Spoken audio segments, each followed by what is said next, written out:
quando a gente vai fazer uma ocupação, a gente tem que ter, primeiro, uma noção grande de qual é o tamanho da nossa força. Segunda coisa é qual é o passo seguinte, porque começar um movimento com uma ocupação significa que nós chegamos a uma posição de força ainda muito cedo, né? Então, o passo seguinte, o que é? Se a gente não conseguir explicar qual é o passo seguinte e contar com uma tradição histórica de uma liberdade consentida que teve aqui nessa universidade, que está cada vez mais desaparecendo, a gente pode entrar numa situação muito difícil de sair. E entrar no movimento não é difícil, o duro é sair do movimento e sair do movimento com um acrescentamento de força para o grupo que se organizou. Porque não há coisa pior do que a gente sair esfacelado. Então, eu conceitualmente penso assim: o governador fez um decreto, não havia diálogo. A reitoria fechou a porta na entrada de vocês, não houve diálogo. E vocês fecharam a porta da reitoria, não há diálogo. Então, eu estou pensando conceitualmente que as três atitudes são equivalentes.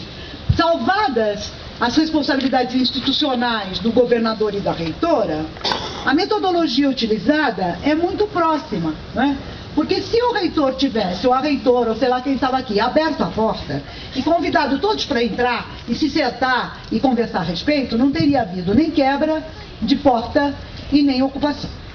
Então, está errado a atitude tomada aqui nessa reitoria durante todas as vezes que há manifestações. Está errada do meu ponto de vista, né? E acho que se nós fizermos a mesma coisa vis-à-vis, nós estamos usando uma estratégia que é deles e que não deveria ser a nossa.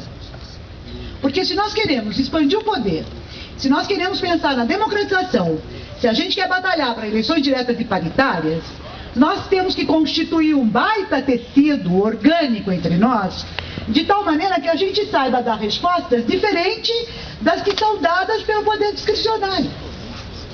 Senão, qual é a vantagem da nossa luta?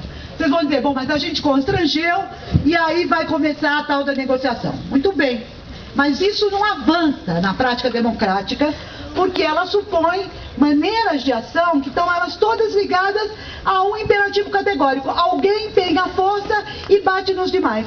Não acho bom isso. Não acho que a gente inova. Não acho que a gente acumula forças.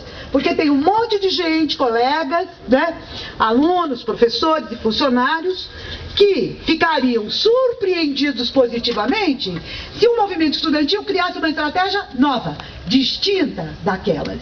E eu digo a vocês que a minha geração não tem nenhuma lição a dar para vocês, né? Nós erramos muito, nós fizemos muitas coisas indevidas, nós apanhamos um monte, né? Nós não conseguimos avançar na democratização deste país, nos pontos fundamentais não andou praticamente nada, né? Então eu sempre que falo com meus alunos, digo, vocês têm que pensar uma estratégia nova, diferente, capaz de dar uma surpresa para o outro, né? Então, a mim só me incomoda isso. E me incomoda ter uma saída honrosa para que vocês não saiam esfatelados. Porque se a coisa começar a esticar demais e a tensão começa a aparecer e as pressões vêm, o pior dos mundos é este grupo sair esfacelado, brigando entre si, sem possibilidade de conexão, para fazer amadurecer e andar o movimento estudantil. Porque a nossa universidade vai para o buraco se o movimento estudantil não puder fazer passos melhores. Nós vamos ficando velhos, vamos ficando acomodados, ficamos mais conservadores, não fazemos mais coisas que fazíamos no tempo de vocês, porque temos outros comprometimentos e responsabilidades. Agora, a criatividade tem que estar posta aí, né? A criatividade tem que estar posta de arranjar uma forma que não seja igual. Porque uma forma